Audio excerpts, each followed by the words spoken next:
noite, igreja. A graça e a paz seja com todos. Já peço a compreensão dos irmãos que ainda eu não melhorei 100% da minha voz. Então, continuem orando por mim. Como os irmãos viram no domingo, acabou minha voz, tenho usado bastante ela também. E ainda, ontem estava bem ruim, hoje não está 100%, mas permitindo Deus, logo, logo estarei melhor. Amém? Abram suas Bíblias em 1 de Coríntios, capítulo 12. Nós iremos continuar falando a respeito do Espírito Santo e os dons que ele distribuiu à Igreja de Jesus. Na semana passada, nós tivemos o privilégio de falarmos a respeito do primeiro dom da lista de 1 de Coríntios, que foi a palavra da sabedoria. Eu quero ler com os irmãos a partir do versículo de número 7, para que nós possamos ter aí um rápido contexto e já entrarmos direto, até porque a voz não vai ajudar muito hoje, mas já entrarmos direto no segundo dom dessa lista. Amém? Diz assim o texto bíblico, 1 de Coríntios, capítulo 12, versículo 7, dizendo: a manifestação do Espírito é concedida a cada um visando a um fim proveitoso, porque a um é dada mediante o Espírito a palavra da sabedoria, e a outro, segundo o mesmo Espírito, a palavra do conhecimento. Amém. Feche teus olhos, vamos orar. Graças te damos, Senhor, por tua bondade. A tua bondade realmente ela excede tudo aquilo que nós merecemos. A tua misericórdia tem se feito presente em nossas vidas. Continua, Senhor, agindo em nosso meio. Por meio do teu Espírito Santo, age na tua igreja, Senhor, por meio da tua palavra. Nos ajuda a compreender aquilo que o Senhor tem proposto a nós, nessa carta importante de 1 de Coríntios, e que possamos compreender, entender e aplicar da forma correta para os dias de hoje. É assim que nós oramos, no nome de Jesus. Amém. Queridos irmãos, semana passada nós iniciamos, já temos falado na realidade há algum tempo, a respeito do Espírito Santo e os dons que ele deu à igreja.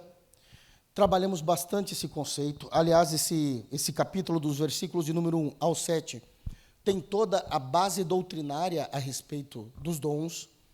Trabalhamos essa base doutrinária já há alguns cultos. E, por fim, na semana passada, nós iniciamos essa lista de dons, explicando o que Paulo tinha a nos falar a respeito disso. Já falamos qual é a natureza dos dons, quando olhamos dos versos 1 a 7, quais são os objetivos dos dons, a origem dos dons, o mover dos dons, as características dos dons, e agora ele começa a trazer todas as informações a respeito desses dons que ele lista especificamente nessa lista num primeiro momento. Semana passada falamos a respeito do dom da palavra da sabedoria.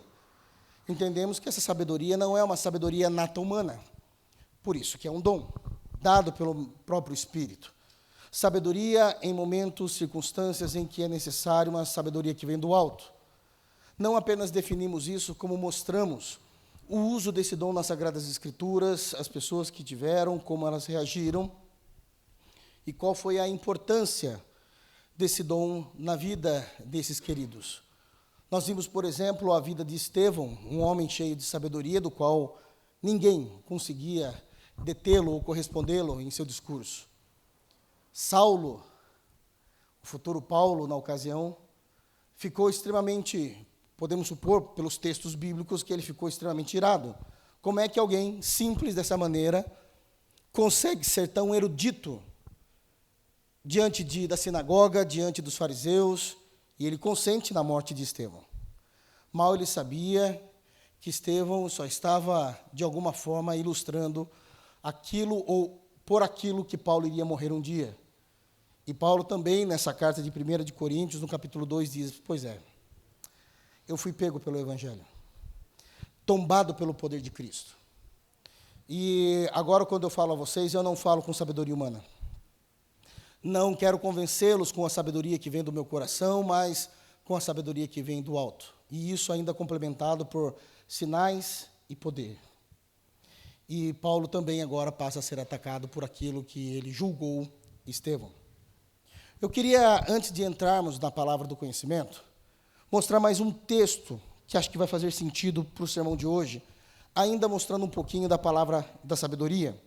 Eu queria que os irmãos abrissem a Bíblia em Atos, capítulo 15. E Atos, capítulo 15, nós temos o primeiro concílio da igreja. E é algo interessante. Paulo já é apóstolo. A igreja já está edificada. As viagens missionárias já estão acontecendo. A igreja de Jerusalém, muito bem estruturada e firmada. Alguns gentios já estão recebendo o evangelho, se convertendo ao evangelho, e pasmem, nesse momento da carta, do livro de Atos, é um momento em que muitas igrejas gentílicas já são maiores do que a igreja de Jerusalém. A igreja está indo bem. Eles pregam a mesma coisa. E ao pregar, eles precisam agora alinhar se a teologia de todos os apóstolos estão perfeitamente alinhadas, conectadas. Não que eles pregassem coisas diferentes, mas situações diferentes estão acontecendo na igreja de Jesus por ocasião do evangelho atingir gentios, como nós. Até então, a igreja estava centrada em Jerusalém. Os que se convertiam eram judeus. Mas agora, tem muitos gentios se convertendo. Problemas diferentes. Culturas diferentes. Como é que nós lidamos com isso? E eles, então, vão fazer o primeiro concílio para alinhar as ideias. Olhem comigo. Em Atos dos Apóstolos, no capítulo 15, a partir do versículo 6, existe e começa-se a reunião. O primeiro a falar, olha como é dito, versículo 6. Então se reuniram os apóstolos e os presbíteros para examinar a questão. Toda a liderança estava reunida. Havendo grande debate, Pedro tomou a palavra e lhe disse: Irmãos, vós sabeis que desde há muito Deus me escolheu dentre vós, para que por meu intermédio ouvissem os gentios a palavra do evangelho e crescem. Ora, Deus que conhece os corações, lhes deu testemunho, concedendo o Espírito Santo. A eles, como também a nós, os concedera. E não estabeleceu distinção alguma entre nós e eles, purificando-lhes pela fé o coração. Agora, pois, por que tentais a Deus? Pondo sobre a cerviz dos discípulos um jugo que nem os nossos pais puderam suportar, nem nós, mas cremos que fomos salvos pela graça do Senhor Jesus, como também aqueles o foram. Os judeus convertidos, a igreja, não sabia lidar com os gentios. Eles estão chegando à igreja. São muito diferentes. Vieram de religiões diferentes. Como que a gente aceita eles? Simples. Tudo aquilo que nós fizemos no passado, eles precisam fazer também. Circuncidar-se. Guardar o dia de sábado. E a dieta religiosa. Não podem comer de tudo. E esse é um problema. Porque sem nada disso, o Espírito Santo já estava habitando na igreja gentílica. Agora, quem vai levantar a voz é Paulo e Barnabé. Verso 12, nesse concílio. E toda a multidão silenciou, passando a ouvir a Barnabé e a Paulo, que contavam quantos sinais e prodígios Deus fizera por meio deles entre os gentios. Paulo e Barnabé, presentes no concílio, se reúnem e dizem: o que Pedro falou, nós concordamos. Se Deus fez aquilo e estas coisas, aonde Pedro estava presidindo, o Espírito Santo também fez isso, aonde eu e Barnabé estávamos presidindo. E agora?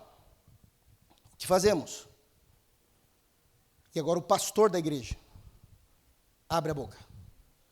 E isso é algo interessante, porque os apóstolos, ministerialmente falando, têm uma posição maior do que a dos pastores.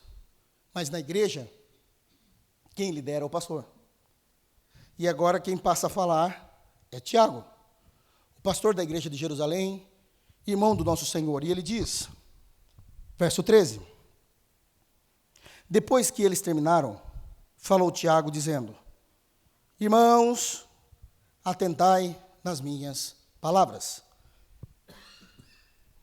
Expôs Simão como Deus primeiramente visitou os gentios, a fim de constituir dentre eles um povo para o seu nome.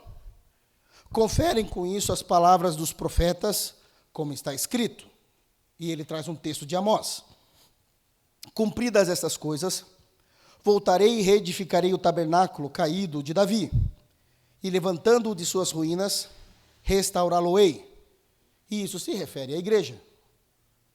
Essa profecia aqui em Atos está dizendo que ela seria cumprida na igreja. Para que os demais homens são gentios, busquem o Senhor, e também todos os gentios sobre os quais tem sido invocado o meu nome, diz o Senhor, que faz essas coisas conhecidas desde séculos. Ele cita um texto, e agora ele aplica o texto. Pelo que julgo, isso aqui é importante. Estou aqui falando diante de vocês e tentando encerrar essa questão. Encerrar essa questão com a igreja judaica, com Pedro, com Paulo e Tiago. Julgo eu, não devemos perturbar aqueles que dentre os gentios se convertem a Deus. Parece uma palavra simples, mas não é. Está havendo uma discussão teológica. E sabe como que essa discussão acaba? Com Tiago sendo usado com o dom da palavra da sabedoria. O que ele vai falar não está escrito em nenhum outro lugar. Não está escrito no Antigo Testamento da forma como ele fala, mas ele, usado por Deus, traz um fim a esse debate, dizendo: mas escreve-lhes, mande-lhes uma carta às igrejas gentílicas, dizendo que se abstenham das contaminações dos ídolos, bem como das relações sexuais ilícitas, da carne de animais sufocados e do sangue. Porque Moisés tem em cada cidade, desde tempos antigos, os que o pregam nas sinagogas, onde é lido todos os sábados. Que situação! O que está acontecendo? Tiago, ele levanta a voz com ousadia, nesse dom que o Espírito deu a ele, e diz: precisamos resolver uma questão urgente com a igreja que está nascendo e já está estruturada e é grande. A primeira coisa, vamos lutar pela unidade da fé. É isso que nós precisamos resolver. Por que a unidade da fé?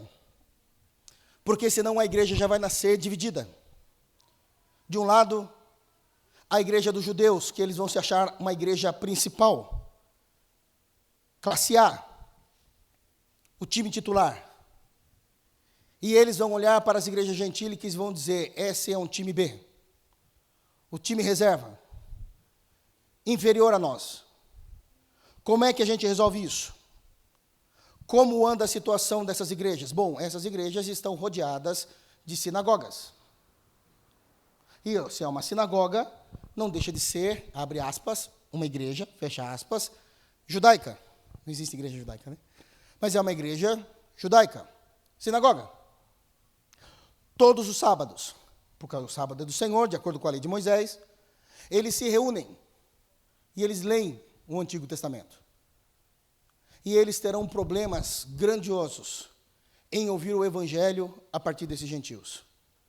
O que nós vamos fazer? Não devemos colocar o peso da lei sobre essa igreja. Não devemos. Isso não existe. Nem nós conseguimos resolver esse problema, que somos judeus. Nem nossos pais conseguiram seguir isso. Vamos estragar a igreja? Não podemos. Então, o que vamos fazer? Vamos fazer com que todos os pontos de contato teológico que pode dividir a igreja e que pode afastar os judeus de ouvirem o evangelho, não existam nas igrejas gentílicas. E aí ele vai citar exatamente o versículo 20. Primeiro, contaminação dos ídolos. Isso é válido na lei e é válido na nova aliança. Também uma igreja tem que ser pura e moralmente correta. Por isso, nós nos afastamos das relações sexuais ilícitas. E por último, a dieta deles. Vocês comem de tudo. Podem comer. Por amor a eles. Somente a carne sufocada e nem o sangue. Para que eles possam se achegar até vocês. Bom, 22. Olha o que é interessante. Então, pareceu bem aos apóstolos e aos presbíteros com toda a igreja, tendo elegido homens dentre eles, enviá-los juntamente com Paulo e Barnabé a Antioquia. Foram Judas, chamado Barsabás, Silas, homens notáveis entre os irmãos. Ele encerrou a questão com uma palavra de sabedoria. Precisava. Eram homens piedosos que estavam discutindo. E Deus precisou trazer uma palavra do céu para isso. Entendem? Vamos voltar lá em Coríntios? Mas também é dito, agora a gente entra, palavra do conhecimento. A palavra do conhecimento, eu quero trazer aqui duas análises a respeito do que isso significa, da importância disso. Vamos começar com a primeira, que eu acredito que é a mais tranquila. Primeira análise. O que é a palavra, ou o dom da palavra do conhecimento? O dom da palavra do conhecimento nada mais é, ou refere-se, a uma capacidade que o Espírito Santo dá. Eu estou falando no presente por causa do texto. Somos cessacionistas, a gente vai explicar isso mais para frente. A capacidade que o Espírito Santo dá a homens. Agora, prestem atenção, homens que eu me refiro à igreja. Há uma compreensão profunda da verdade já revelada, da qual é necessário o discernimento do Espírito para conseguir compreender textos da palavra de Deus. É uma palavra que vai nos trazer uma compreensão profunda da verdade revelada, da qual é necessário um discernimento especial para se compreender a palavra de Deus. Isso não é fácil. Vamos ver isso acontecendo? Abram em Efésios. Efésios capítulo 3. E vamos entender isso um pouquinho.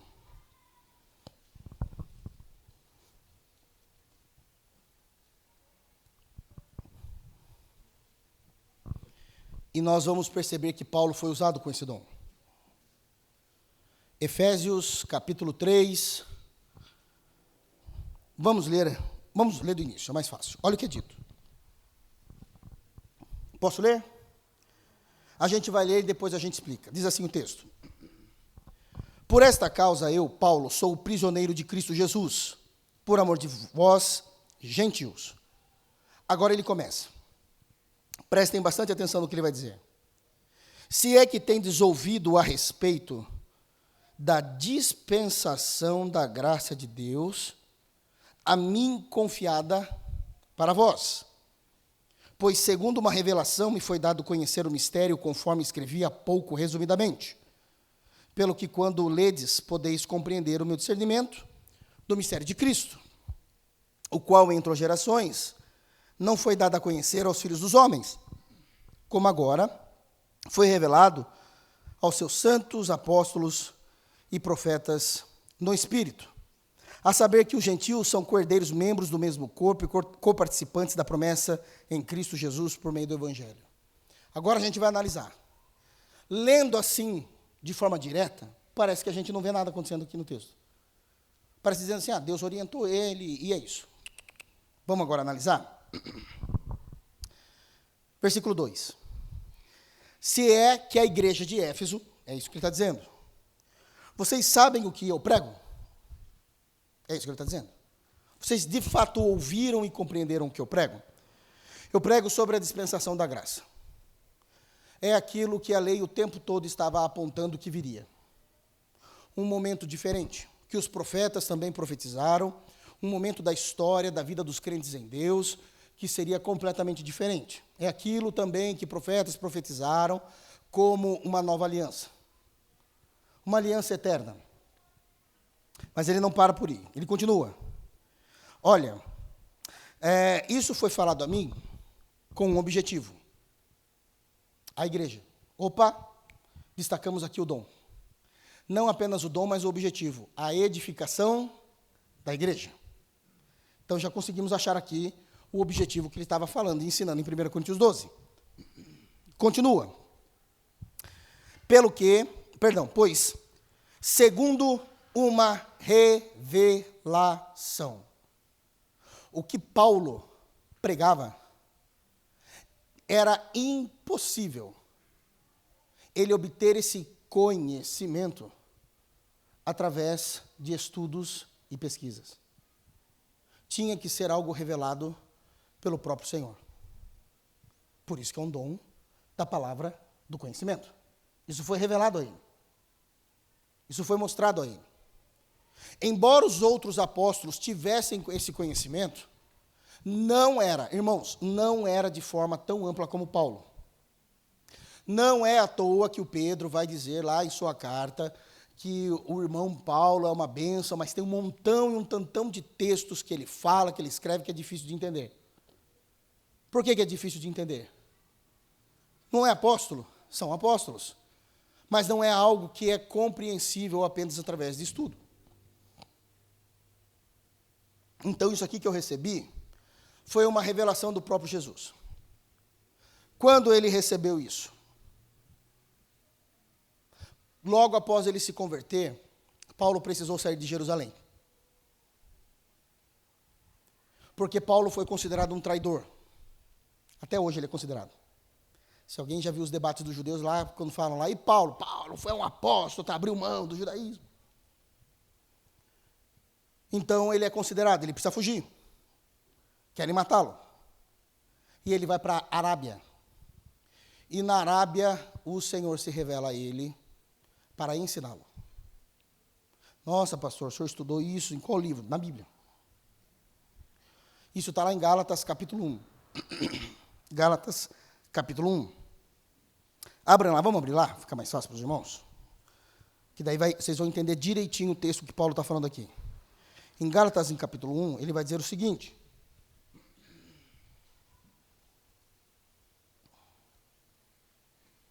A partir do versículo 10. E ele conta essa experiência que ele teve com Jesus. Abriram? Gálatas 1:10. Porventura procuro eu agora o favor dos homens ou de Deus?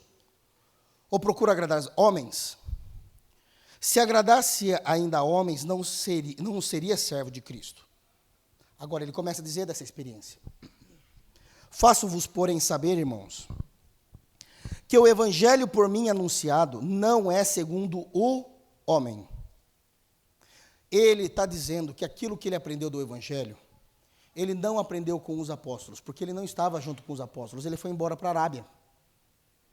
Não foi adquirido. E existem informações que nem os outros apóstolos parecem ter com tanta clareza. Sabiam, mas não com tanta clareza. Porque ele vai continuar dizendo, porque eu não recebi, verso 12, nem o aprendi de homem algum, mas mediante revelação de Jesus Cristo. Porque ouvistes qual foi o meu proceder outrora no judaísmo, como sobremaneira persegui a igreja de Deus e o devastava. E na minha nação, quanto ao judaísmo, avantajava-me a muitos da minha idade, sendo expressamente zeloso das tradições de meus pais. De meus pais. Então, nós temos as informações que foi nesse momento em que ele recebeu. Agora, o que é que ele recebeu? Vamos voltar lá para Efésios? Olha lá.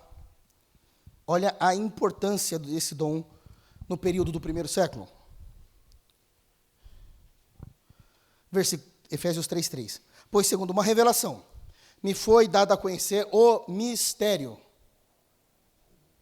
Existia um mistério oculto ainda no Evangelho, que precisava ser revelado.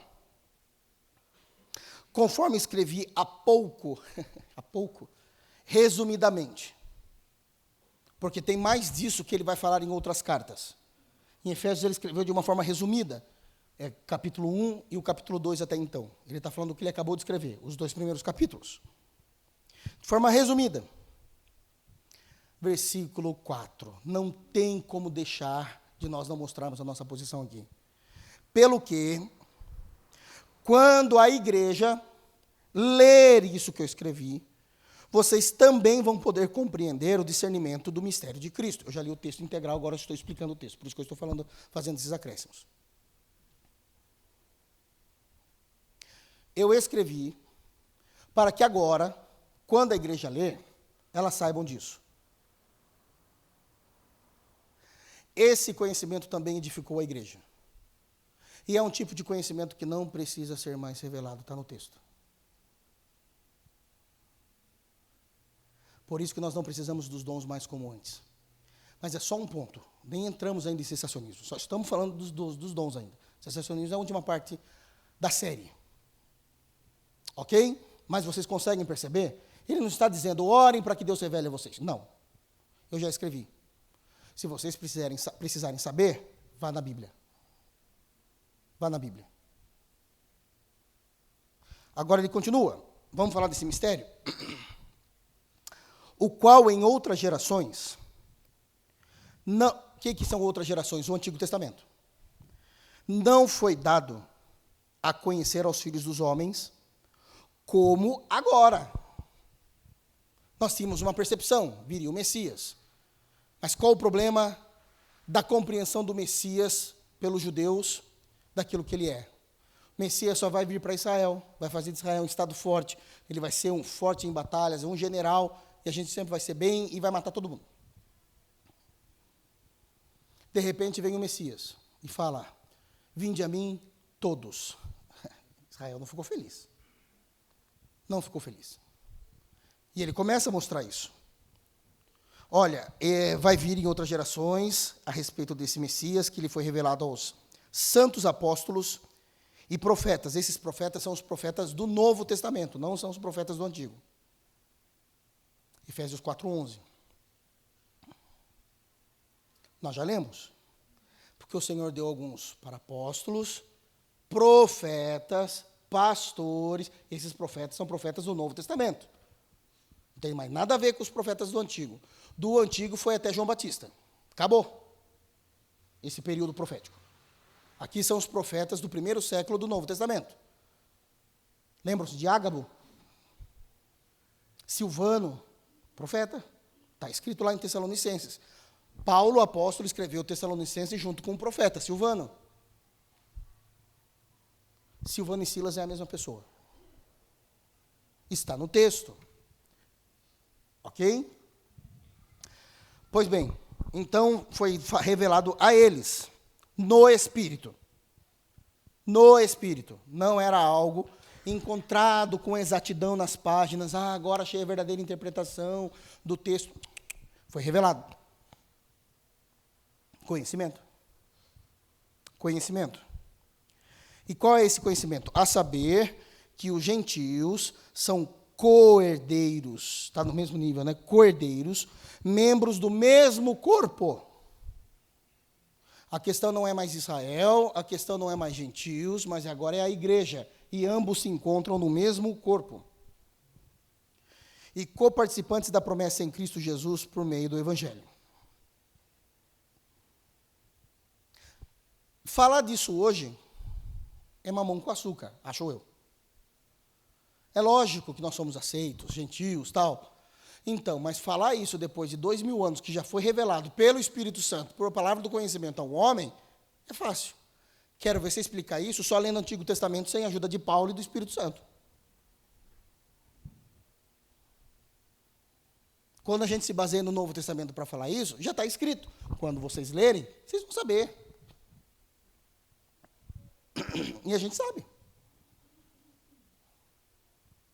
Mas a gente sabe porque ele escreveu. Entendem? Vamos ver isso acontecendo na prática? Vou clamar por ajuda. Pastor Maurício, faça favor um pouquinho. Enquanto eu vou pedir para o pastor Maurício ler. Abram, por favor, Gênesis 16. Pastor, o senhor pode ler todo o capítulo, por gentileza?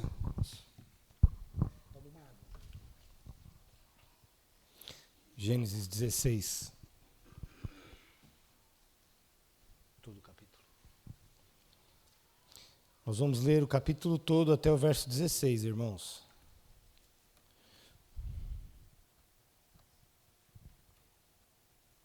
Todos acharam? Vamos ler. Ora, Sarai, mulher de Abrão, não lhe dava filhos, tendo, porém, uma serva egípcia por nome Agar. Disse Sarai a Abrão: eis que o Senhor me tem impedido de dar à luz filhos. Toma, pois, a minha serva, e assim me edificarei com filhos por meio dela. E Abrão anuiu ao conselho de Sarai. Então Sarai, mulher de Abrão, tomou Agar, egípcia, sua serva, e deu-a por mulher a Abrão, seu marido, depois de ter ele habitado por 10 anos na terra de Canaã. Ele a possuiu e ela concebeu. Vendo ela que havia concebido, foi sua senhora por ela desprezada. Disse Sarai a Abrão: seja sobre ti a afronta que me faz a mim. Eu te dei a minha serva para a possuíres. Ela, porém, vendo que concebeu, desprezou-me. Julgue o Senhor entre mim e ti. Respondeu Abrão a Sarai: a tua serva está nas tuas mãos. Procede segundo o melhor te parecer. Sarai humilhou-a, e ela fugiu de sua presença.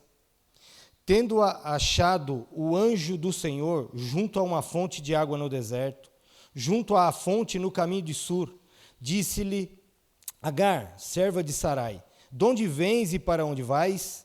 Ela respondeu: fujo da presença de Sarai, minha senhora. Então lhe disse o anjo do Senhor: volta para a tua senhora e humilha-te sob suas mãos. Disse-lhe mais o anjo do Senhor: multiplicarei sobremodo a tua descendência, de maneira que, por numerosa, não será contada. Disse-lhe ainda o anjo do Senhor: concebeste e darás à luz um filho, a quem chamarás Ismael, porque o Senhor te acudiu na tua aflição. Ele será entre os homens, como um jumento selvagem. A sua mão será contra todos, e a mão de todos contra ele. E habitará fronteiro a todos os seus irmãos. Então ela invocou o nome do Senhor que lhe falava: tu és Deus que vê. Pois disse ela: não olhei eu neste lugar para aquele que me vê? Por isso aquele poço se chama Beer-Lai-Roi. Está entre Cádiz e Bered. Agar deu à luz um filho a Abrão, e Abrão a seu filho, que lhe dera a Agar, chamou-lhe Ismael. Era Abrão de 86 anos quando Agar lhe deu à luz Ismael.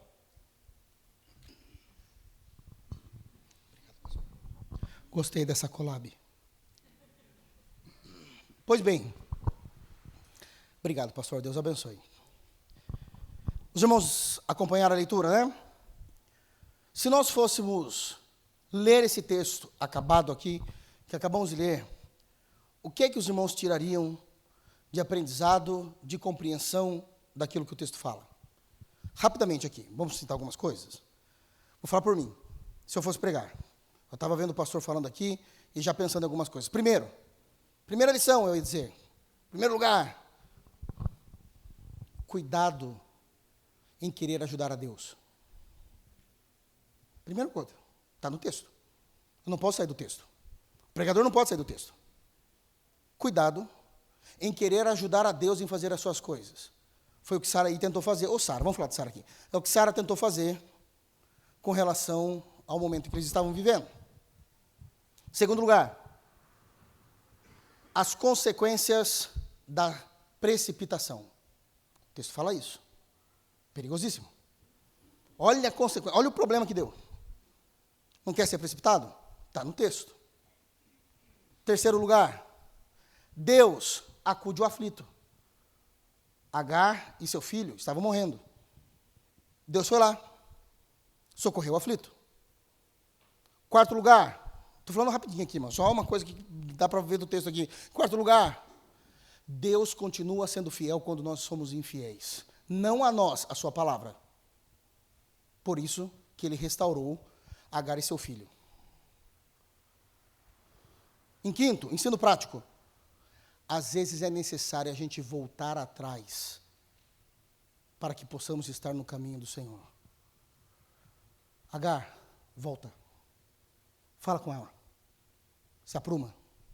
Bom, mas não é esse o texto que está sendo pregado. Vamos lá, ok? Então nós temos esses ensinos. Não tenho dúvida que os irmãos também teriam outras informações, mas sempre seguindo mais ou menos esse padrão hermenêutico, porque é o que está no texto.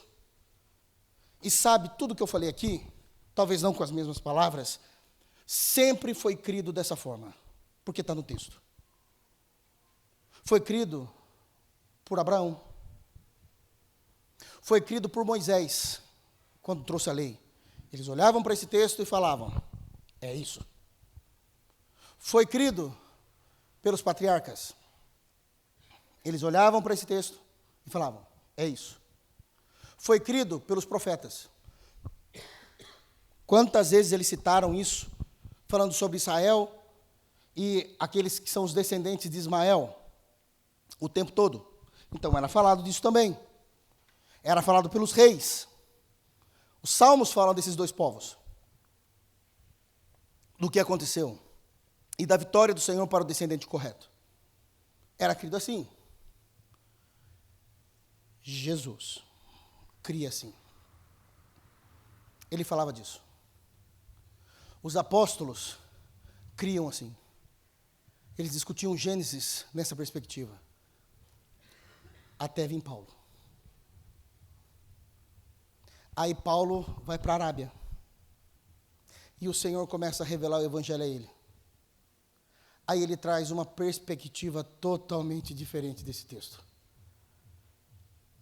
Daí você fala, Paulo, vai com calma, cara. Tudo que você está falando não está no texto. E ele fala, mas isso é palavra do conhecimento. Abram em Gálatas, capítulo 4. E olha a interpretação dele de Gênesis 16. E vejam comigo se é possível, humanamente falando, interpretar Gênesis 16 da maneira que Paulo interpretou. Não dá. É impossível. Posso ler com os irmãos? Sim ou não, irmãos? Olha o que ele diz em Gálatas, capítulo 4, a partir do versículo 21. A gente lida com o texto dizendo, são dois povos. Paulo fala assim, duas alianças. Não, mas não está falando de aliança ali. O que fala de dois povos. Paulo, faltou da aula de exegese, Paulo. E Paulo vai falar assim, olha, exegeticamente vocês estão corretos. Mas existia, até então, um mistério oculto que foi revelado a mim. E que agora isso foi revelado a mim por causa de vocês. E se vocês lerem o que eu escrever, agora vocês vão saber. Não é fácil dormir com essas coisas. E ele começa dizendo, verso 21 do capítulo 4. Dizem-me vós, os que quereis estar sob a lei, porque existia uma discussão muito grande, porque os judaizantes tinham ido até a igreja da Galácia e falado que eles tinham que fazer as mesmas coisas que Moisés ensinou e que só Jesus não era o suficiente. E Paulo fala, isso é uma heresia, somente Cristo, e tudo o que nós temos é em Cristo. Mas tinha um pessoal que estava achando bonito, acho que a gente tem que fazer igual a lei mesmo. Aí vem Paulo dizendo o seguinte, dize-me vós, os que quereis estar sob a lei, acaso não ouvis a lei? E ele vai citar o capítulo 16 de Gênesis. E ele começa dizendo, pois está escrito que Abraão teve 2 filhos, um da mulher escrava e outro da livre. Perfeito, Paulo, já li. Até aí eu sei até pregar sobre. Um era filho da Agar e outro era o descendente, filho da Sarinha. Isaac, amigo nosso. Era o que um judeu ia falar. Ele continua. Mas o da escrava nasceu segundo a carne, o da livre, mediante promessa. Perfeito. Existia isso mesmo. Uma promessa sobre o casal de que, em algum tempo depois, o anjo do Senhor voltaria e Sara estaria grávida. Está tudo perfeito. Está em Gênesis 18. Está na cabeça. Você me falar, eu abro lá, eu respondo. Aí ele continua. Estas coisas são alegóricas. Para, Paulo. Aonde? Me mostra no texto. Vocês acabaram de ler comigo. O pastor Maurício acabou de ler. Não tem nada de alegórico. É narrativa. É histórico. Os povos são literais. Olha os judeus aí. Se você quiser pegar um avião hoje para Israel, você vai. Existe Israel. Literalmente. Os muçulmanos existem também. Literalmente. São 2 povos. Que alegoria, Paulo? E aí ele começa. Porque essas mulheres são 2 alianças. Irmãos, da onde? Em nome do Senhor Jesus. Dá para interpretar isso do texto de Gênesis 16. Não dá. Vocês leram agora. Não fala absolutamente nada disso. Isso é dom da palavra do conhecimento. Não dá para tirar essa informação. Não tem um único texto no Antigo Testamento que nos leva a ter essa interpretação, irmãos. Não tem. Por causa de Paulo, eu vou ter que acrescentar as lições do meu sermão quando eu for pregar Gênesis 16. E falar mais, tem mais algumas coisinhas lá em Gálatas. Porque sozinho não chega. E ele começa, e ele continua. Uma, na verdade, presta atenção, olha o que ele vira o jogo. Porque estas mulheres são 2 alianças. Uma, na verdade, se refere ao Monte Sinai. Monte Sinai é onde o Senhor se revelou a Moisés, trazendo os 10 mandamentos. Olha onde Paulo está indo. Que gera para a escravidão. A lei só nos escraviza dizendo, você é escravizado pelo pecado. Você não consegue fazer isso sozinho. Bom, essa lei, esse monte, é representado por Agar. É o que ele está falando aí. Olha onde ele está indo.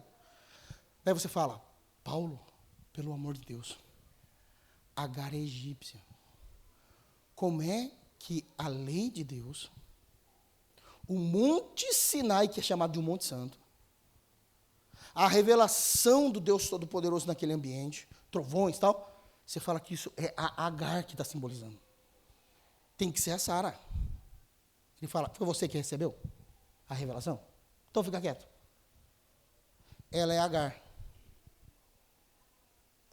Isso vai contra todos os princípios da exegese. Aí ele vai e pisa mais um pouco. Ele continua dizendo assim, 25.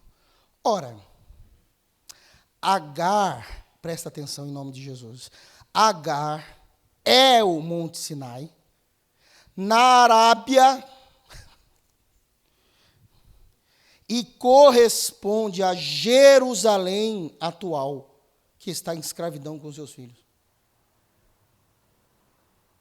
Vocês estão entendendo a seriedade do que ele está falando aqui? Então vamos lá. Vocês se lembram do Abraão? Vocês se lembram da Sara? E tinha aquela que trabalhava para eles, a egípcia. Bom, a Sara, querendo ajudar Deus, falou para o Abraão, passe livre com a egípcia. Ela fica grávida. tem Ismael. Paulo, recebendo conhecimento do Evangelho, através do dom da palavra do conhecimento, diz: pois bem, todo o Sinai, todos os mandamentos é representado por Agar. Quem Agar, na verdade, simboliza? Todo Israel. Israel, na pessoa de Sara, que é matriarca, e Abraão, patriarca, perseguiu Agar. Mas, na verdade, Deus estava mostrando que o tempo todo Agar era a representatividade do Israel atual do período de Paulo. Porque vocês negam a verdadeira descendência de Abraão, Jesus. Vocês são os escravos. Deu para entender isso? É uma forma simples de dizer: vocês não são salvos. Vocês não são filhos. Vocês são escravos. Vocês são egípcios aos olhos do Deus Todo-Poderoso, mesmo tendo nascido em Israel. Olha a profundidade da doutrina, do conhecimento, da revelação do texto. E ele continua. 26. Mas a Jerusalém lá de cima, que Jerusalém lá de cima? Aquele projeto de Jerusalém nascido no coração de Deus e aplicado na história, essa sim continua livre. Essa sim continua livre. O qual é a nossa mãe. Por quê? Porque Sara, na verdade, o ponto final da promessa nunca foi Isaac. Foi Cristo nascendo dessa descendência. Sara é mais a nossa mãe do que a dos judeus. Olha a loucura que Paulo está falando. Porque Sara deu à luz a Cristo na história. E aqueles que eram para crer nisso não creram, são como Agar. Dá para entender por que os judeus odeiam Paulo, né? Porque isso realmente traz toda uma diferença na história. E ele continua, porque está escrito, e aí ele traz o texto: alegra-te, ó estéril, que não dás à luz, exulta e clama, tu que não estás de parto, porque são mais numerosos os filhos da abandonada do que tem marido.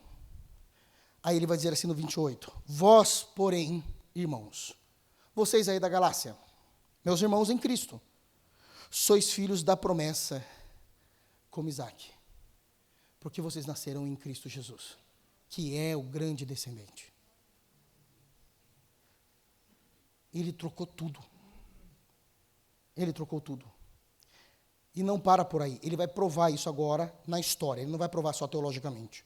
Então ele vai dizer assim: como, porém, outrora é história, lá no passado. O que nascera segundo a carne, quem que nasceu segundo a carne, na história de Gênesis 16? O Ismael. O que nasceu segundo a carne, perseguia, ele tirava sarro, lembra? Ao que nasceu segundo o Espírito. Você lembra que o Ismael ficava tirando sarro do Isaac? E aí que deu a briga das duas mães? Assim também agora. Por isso que os judeus odeiam os cristãos. Perseguem os cristãos.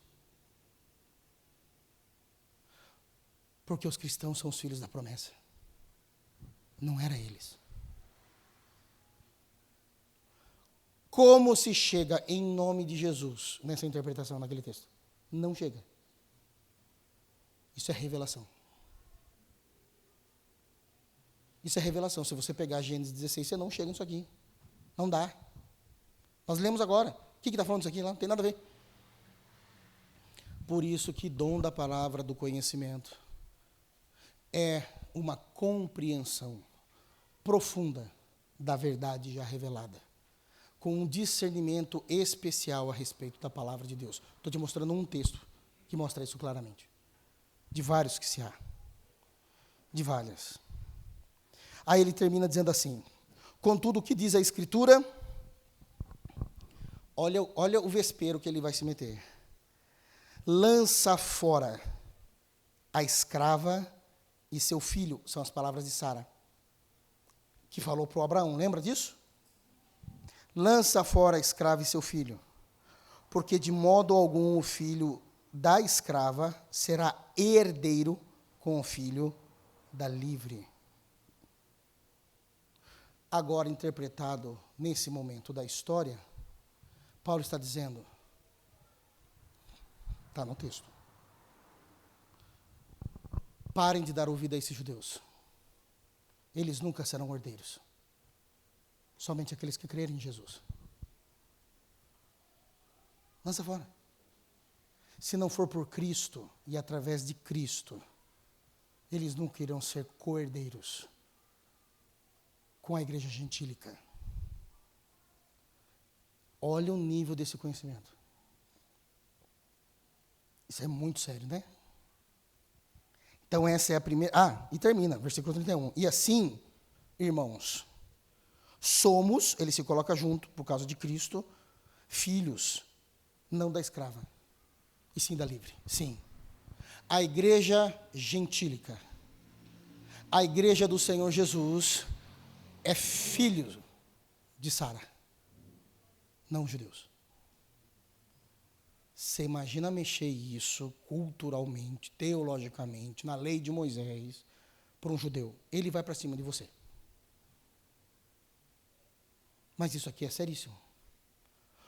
Muda toda a perspectiva agora de como nós devemos olhar para a lei, para as alianças e a maneira como isso é exposto diante dos judeus. De novo, dá para interpretar esse texto dessa forma, sozinho, só com conhecimento teológico? Não importa o quão piedoso, bíblico, exegeta vocês, não dá. Dom da palavra do conhecimento. Mas essa é a primeira perspectiva. Uma característica é de pessoas que são tidas pelo Espírito Santo, agora com esse dom que é um profundo conhecimento a respeito dessas verdades reveladas e que através do discernimento do Espírito, um discernimento espiritual, conseguimos compreender a palavra de Deus de uma forma que, por meio de estudo, isso não é possível. Vírgula. Já foi revelado. Se vocês lerem o que eu escrevi, vocês não precisam de revelação. Já está na Bíblia. Segunda percepção é nada mais, nada menos do que uma capacidade espiritual. Também isso é a palavra do conhecimento. Uma capacidade espiritual de saber a respeito, não mais de Bíblia, mas a respeito de circunstâncias, eventos, pessoas que eram impossíveis de ser conhecido por meios normativos. E isso foi revelado como um conhecimento para a edificação da igreja. Permitindo Deus, no nosso próximo culto a gente fala sobre isso. Amém? Vamos ficar em pé?